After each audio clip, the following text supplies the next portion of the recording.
அன்பு நண்பர்களுக்கு வணக்கம். இன்று செப்டம்பர் 26ஆம் தேதி உலகை அழிவிலிருந்து காப்பாற்றுவதற்காக உருவாக்கப்பட்ட முக்கியமான நாள். International day for total elimination of nuclear weapon.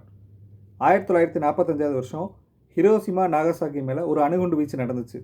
இதில் 2,13,000 பேர் அதே நேரத்தில் இறந்துட்டாங்க.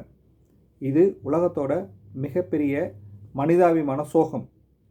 2013 வருஷம் ஐக்கிய நாடுகள் சபையால் இந்த தினம் international day for total elimination of nuclear weapon அப்படின்றத அறிவிச்சது. இந்த நோக்கம் என்னென்னா நாடுகள் எல்லாம் ஒன்றா சேர்ந்து இந்த அணு ஆயுதங்களை முற்றிலும் நீக்கணும் அப்படின்றது மட்டும்தான். இந்த உலகத்தில் 12,241 அணுகுண்டுகள் இருக்குது. இதில் ஒன்று வெடித்தா கூட 10 லட்சம் பேர் இறந்துருவாங்க. அணு ஆயுதம் அப்படின்றது ஒரு நாட்டோட பாதுகாப்பு சின்னம் அல்ல, அது மனித குல அழிவின் சின்னம். உலகத்தில் ஒவ்வொரு நாளும் 25,000 பேர் பசினால் இறந்துக்கிட்டு இருக்காங்க. ஆனால் ஆயிரக்கணக்கான கோடிகள் அணு ஆயுதத்துக்காக வீணாயிட்டிருக்கு.